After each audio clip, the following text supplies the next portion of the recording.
शं वरुणः शन्नो भवत्वर्यमा शन्न इन्द्रो बृहस्पतिः शन्नो विष्णुरुक्रमः ॐ शान्ति शान्ति शान्तिः।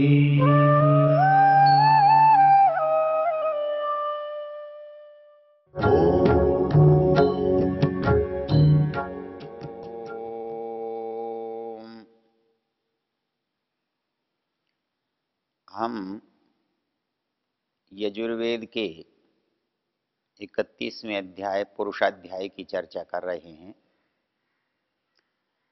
पीछे जिस मंत्र पर हमने विचार किया वो मंत्र था तस्माद् यज्ञात् सर्वहुतः ऋचः सामानि जज्जिनी छंदांसि जज्जिरी तस्मात् यजुस्तस्माद् अजायत।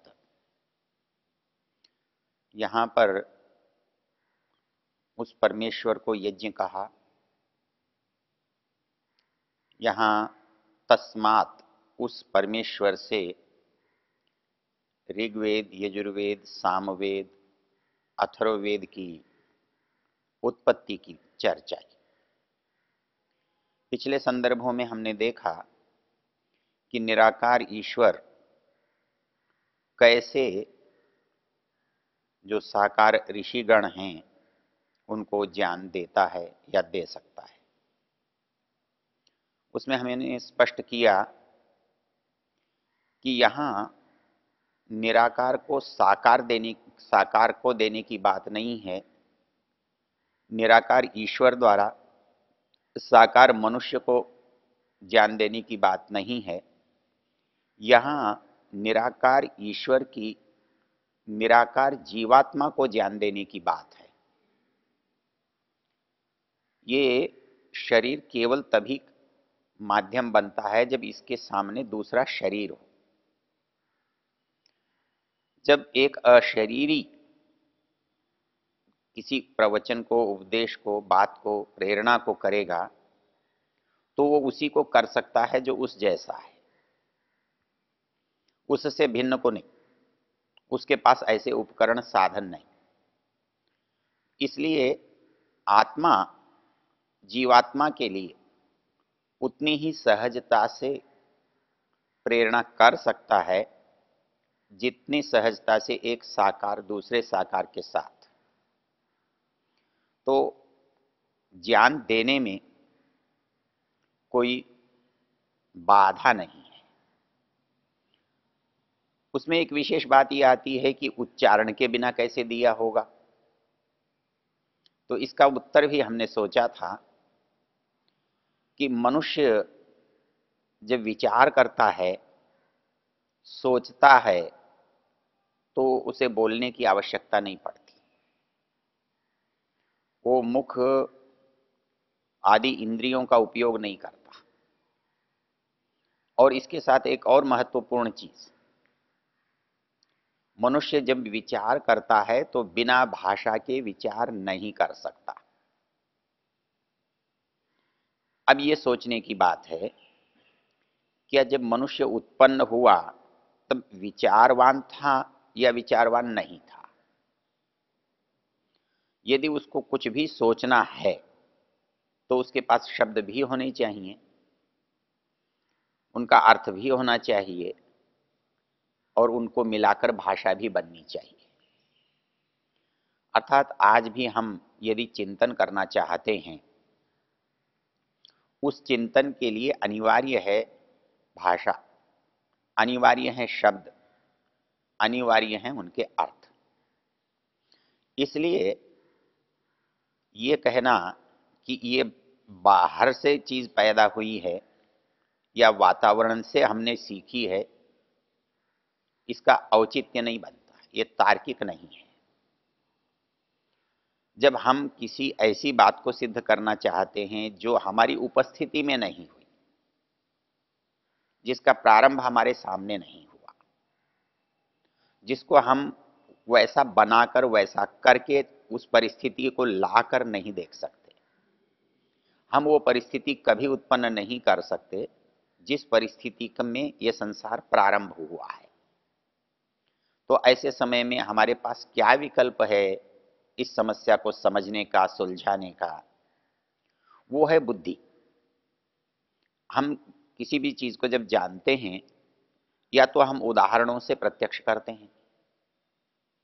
उदाहरणों से जब प्रत्यक्ष करते हैं तो हम उसका भौतिक रूप देख सकते हैं, लेकिन जिसका हमारे पास उदाहरण नहीं है, जिसको हम क्रियात्मक रूप नहीं दे सकते, जिसको प्रत्यक्ष नहीं करा सकते आंखों से, तब हम क्या करें? तो वैसी स्थिति में हमारी बौद्धिक जो गति है वही काम करती है। हम उसके परिणाम को तार्किकता से स्वीकार करते हैं। तो वैसे ही भाषा, ज्ञान, उसका प्रारंभ, इन बातों को हम तार्किकता से ही समझ सकते हैं। तो ये तार्किकता हम ऋषि दयानंद में बहुत अच्छी तरह से अनुभव कर सकते हैं। जब उनसे प्रश्न किया कि वेद को वाणी के बिना कैसे दे सकते हैं, तब उन्होंने बताया कि आप बिना बोले कैसे सोच सकते हैं।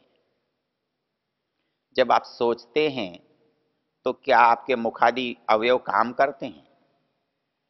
जब आप सोचते हैं तो आपको समझ में आता है कि नहीं आता है? समझ में आता है तो सुनकर भी तो समझ में ही आता है। तो आप क्या अंदर से जो सोच रहे हैं, जो समझ रहे हैं, उसके लिए आपके कान भी क्या काम कर रहे हैं क्या? तो सब कुछ बिना अवयव के हो रहा है, बिना अंगों के हो रहा है। तो वो सब मन और बुद्धि में हो रहा है।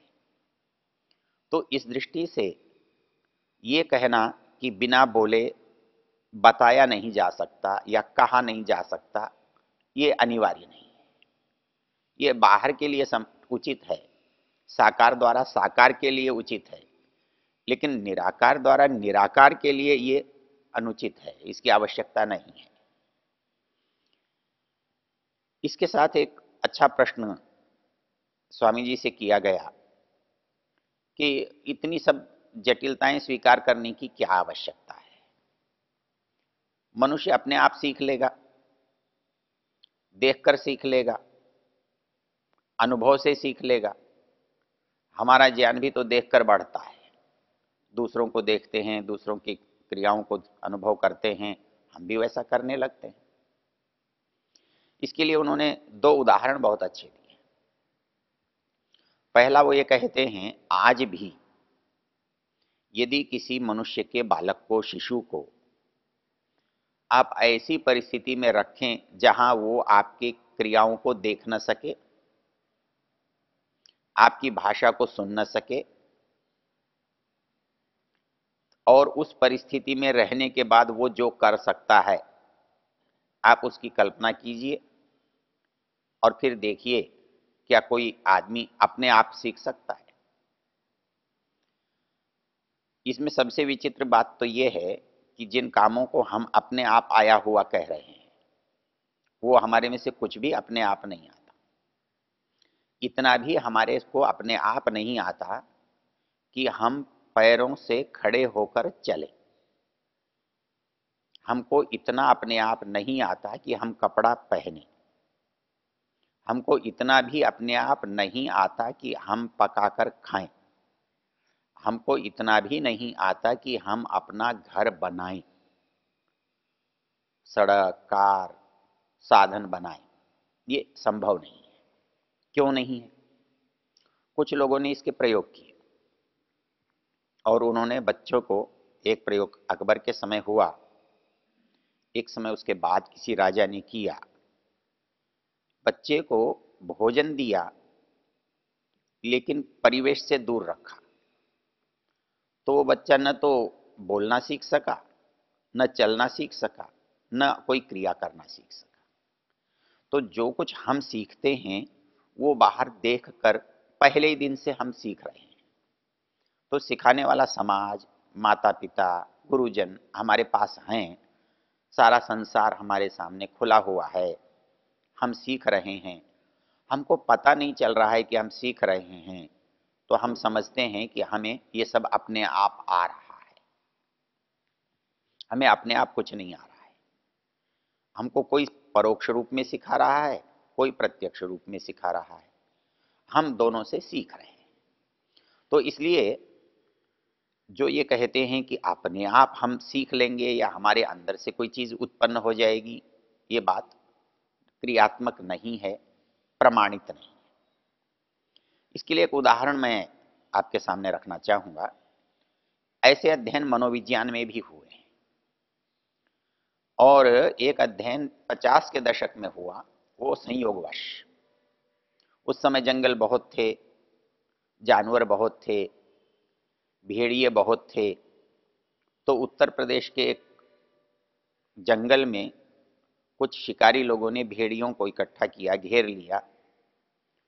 उनको ऐसा लगा कि इन जानवरों में एक जानवर ऐसा है जो इन जैसा नहीं है, वो बोलता इन जैसा है, वो चलता भी इनकी तरह है, खाता भी इनकी तरह है, लेकिन वो इस जाति का नहीं है। उन्होंने ऐसा अनुभव करके उसको अलग ले लिया और अलग पकड़ लिया। पकड़ने पर पता लगा ये तो मनुष्य का बालक है। कभी भेड़िए उठा ले गए होंगे, उन्होंने उसे मारा नहीं, खाया नहीं, वो उनके साथ पला, उनके साथ बड़ा हुआ, बढ़ा, उन्हीं की तरह से बोलता था, उन्हीं की तरह से चलता था, उन्हीं की तरह से खाता था। उन लोगों ने उस बालक का नाम रामू रखा था और उसे लखनऊ के चिड़ियाघर में रखा था। वो 6 महीने से अधिक नहीं जी सका और वो उसने किसी बात को सीखने से इनकार कर दिया। उसको कपड़े पहनाने का यत्न किया, उसने नहीं पहना। बोलने की जगह वो भेड़िए की आवाज से अतिरिक्त कुछ नहीं बोल सका। जैसा वो करता था उसको इतना बुरा, इतना खराब लगा कि वो ज्यादा जी नहीं सका। तो उसने जो सीखा, जो जाना, जो पाया, वो अपने वातावरण से पाया। तो इसलिए कोई ये कहे कि मनुष्य अपने आप कर लेगा, अपने आप नहीं कर सकता जब तक उसको नैमित्तिक ज्ञान नहीं मिलेगा। वो जिस परिवेश में पैदा हुआ है, जिस परिवेश में वो पला बढ़ा है, वहीं की भाषा बोलता है, वही खान पान रखता है, वही वेशभूषा रखता है, उसी तरह की विचारधारा उसके अंदर पनपती है। ये सब हम बाहर से सीखे हुए हैं। जो कुछ हमारे पास है वो हमको समाज ने, परिवार ने, विद्यालयों ने, परमेश्वर ने हमको सिखाया है, सीखने के साधन दिए हैं। स्वामी जी महाराज एक दूसरा उदाहरण देते हैं। जो लोग ये मानते हैं कि मनुष्य धीरे धीरे अपने ज्ञान को बढ़ा लेगा, हमने ये चर्चा तो उसकी की जिसको हमने एकांत में रखा था, जो हमसे समाज से अलग रहा था। दूसरा उदाहरण वो देते हैं कि यदि अपने आप ही सब विकास होता तो आज भी जंगलों में जो जातियां रहती हैं, जो समुदाय रह रहे हैं, वो क्यों नहीं विकसित हुए? उनके तो कोई हवाई जहाज नहीं उड़ते, उनके तो कोई रथ नहीं चलते, उनके पास कोई खेती का उपाय भी नहीं है। वो केवल पेड़ का फल खाते हैं, नदी का पानी पीते हैं, वो जंगल की वस्तुओं से ही काम चलाते हैं, चाहे वो मांस खाते हो चाहे फल खाते हो। यदि स्वाभाविक रूप से ज्ञान में वृद्धि होती और स्वाभाविक ज्ञान से नैमित्तिक ज्ञान तक की यात्रा की जा सकती, तो जितने अरण्यों में, जंगलों में, वनों में रहने वाले लोग हैं, मनुष्य समुदाय है जो सैकड़ों हजारों सालों से रह रहा है, विद्या से दूर है, वो स्वयं अपनी विद्या विकसित करके उसकी ऊंचाइयों को जरूर पा जाता यदि उनके पास अपने आप स्वाभाविक ज्ञान से नैमित्तिक ज्ञान प्राप्त करने की क्षमता होती। तो स्वामी जी महाराज कहते हैं कि ये कहना कि स्वाभाविक ज्ञान से हम वेद आदि की रचना कर लेंगे, ऐसा संभव नहीं। तीसरा, आज जो भी लोग हम ये देखते हैं कि बड़े विद्वान हैं, बड़े पढ़े लिखे हैं, वैज्ञानिक हैं, दार्शनिक हैं, बड़े बड़े कामों को, बड़े बड़े यंत्रों को बना रहे हैं, आप उनका अध्ययन करें और देखें क्या वो अपने आप विकसित हुए हैं, क्या उन्होंने सब अपने आप सीखा है। तो आप देखेंगे कि हम में से जो भी जो कुछ सीखा हुआ है वो सब दूसरों से सीख कर फिर दूसरों को सिखाता है, स्वयं दूसरों से ज्ञान अर्जित करता है, तब वो अपने ज्ञान का संग्रह करता है, चाहे वो लिखता हो, चाहे बोलता हो, चाहे वो दूसरे को बताता हो, पढ़ाता हो। लेकिन हर व्यक्ति जो आज पढ़ा रहा है, लिख रहा है, बोल रहा है, उसने स्वयं कभी भी अपने आप उसको अर्जित नहीं किया है। वो सारा ज्ञान उसका बिना किसी सहयोग के उसको प्राप्त हुआ हो, ऐसा नहीं है। हर अच्छे से अच्छा अध्यापक, अच्छे से अच्छा वक्ता, लेखक, तभी वो लेखक बनता है, तभी वो वक्ता बनता है, तभी वो अच्छा अध्यापक बनता है, जब उसने दूसरों से उस ज्ञान को प्राप्त किया है। तो दूसरे से ज्ञान प्राप्त किए बिना मनुष्य ज्ञानवान नहीं बनता, वो उस योग्यता को प्राप्त नहीं कर सकता। तो ये जो योग्यता उसके पास आई है, इस योग्यता को हम नैमित्तिक ज्ञान कहते हैं, अर्थात निमित्त कहते हैं कारण को, जो किसी की सहायता से किसी दूसरे से हमारे तक पहुंचता है। और यदि वो परिस्थिति नहीं होगी तो वो ज्ञान भी नहीं आएगा। तो इसलिए हमारे पास जितना भी ज्ञान आज हम देख रहे हैं, भले ही उसका हमें संबंध पता न लगे, वो कहाँ से आया है ये हमें मालूम न हो, लेकिन इतना तो सच है कि वो कहीं न कहीं से आया है, किसी न किसी ने दिया है। हमारे पास जो ज्ञान आता है, जिसे हम अपना कहते हैं, उसमें अपना कुछ नहीं होता है। वो जो ज्ञान हमको अनेक अनेक स्थानों से, अनेक लोगों से, अनेक समयों में मिला है, उसको हम अपने क्रम से उपस्थित कर देते हैं, अपने बुद्धि से उसको व्यवस्थित बना देते हैं, और जब उसे हम प्रस्तुत करते हैं तो वो हमारा अपना ज्ञान होता है, वो हमारी अपनी मौलिकता होती है। उसमें हर बात हमारी होते हुए भी हमारी नहीं होती, और हमारी नहीं होते हुए वो हमारी हो जाती है, क्योंकि जब उसमें हम अपनी बुद्धि, अपनी श्रम, अपनी योग्यता का समावेश कर देते हैं। तो इसलिए एक पढ़ने वाला जो बहुत कक्षाओं में बैठता है, उसके साथ बहुत विद्यार्थी होते हैं, लेकिन वो सब तो उस जैसे नहीं होते। कोई उससे कम होते हैं, कोई उससे अच्छे होते हैं, कोई उससे भिन्न होते हैं। उन्होंने प्राप्त तो सबने एक जैसा किया था, किंतु उसकी अभिव्यक्ति के समय हम देखते हैं कि जैसा सबको बताया गया था वैसा नहीं है। तो इस बात से हमको एक बात पता लगती है कि ये जो ज्ञान है, ये प्रारंभ में ही दिया गया है और ईश्वर के द्वारा ही दिया जा सकता है। मनुष्य के स्वभाव से ये पैदा नहीं होता है, ये स्वाभाविक ज्ञान से उत्पन्न नहीं किया जा सकता है। ओ